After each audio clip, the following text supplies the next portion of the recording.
Азыркы учурда мынау Манас атабыздын эстелиги боюнча элибизде бир катуу талкуу жүрүп атпайбы?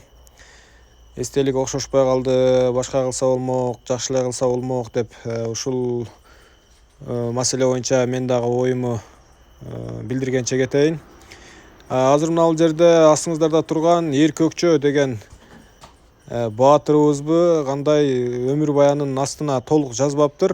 Ошол боюнча тагыраак маалымат билбейт экенмин, бирок мына эстелигин карап туруп аябай ыраазы болдук да ушул жасаган адамгачы.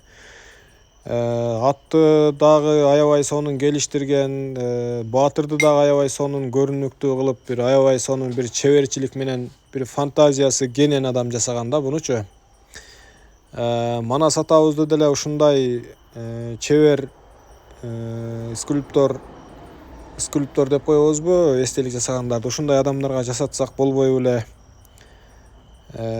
Ошол Манас атабызды жасаган адам ким жасаганын деле билбейм, бирок жасаардан алдын ар бир нерсени эстеликти жасагандан алдын макетин чыгарып, ортого талкууга салып, көптү билген, көптү көргөн адамдар бар, ошолорго көргөзүп, анан болот десе анан кийин койсо жакшы болмок да.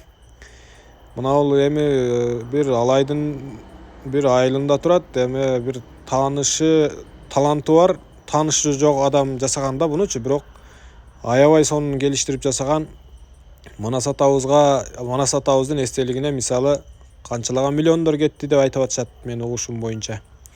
Ошол миллиондорду ушул эстеликти жасаган адамга берсек, в общем келиштирип сонун жасамак да. Мынауну карап көрүңүздөр, маани бериңиздер, аттын көкүрөктөрүн караңыздар, атты келиштирген. Биздин Манас атабыздын аты эки аргачтан башы чыкпай калыптыр. Түп-түз башы болсо бир балыктын башына окшоп турат. Мына аттын көкүрөгүн караңыздар. Манас атабызды деле жакшы окшоштура алган эмес. Менин көз карашым боюнча ошондой көрүндү да магачы. Анан мына эстеликти алыстан келатканда эле көзүмө илешти. Шаңкайып бир сонун жерге коюлган. Карабайын десең дагы көзүңө илешип кетет. Аябай сонун келиштирип жасаган. Ушуну жасаган адам ким жасаган, анан Эр Көкчө деген ким болгон, жакшы билгендер болсо комментарийге жазып коюңуздар. Ушу жасаган адамга дагы ыраазычылык билдирип коюшубуз керек. Ушундай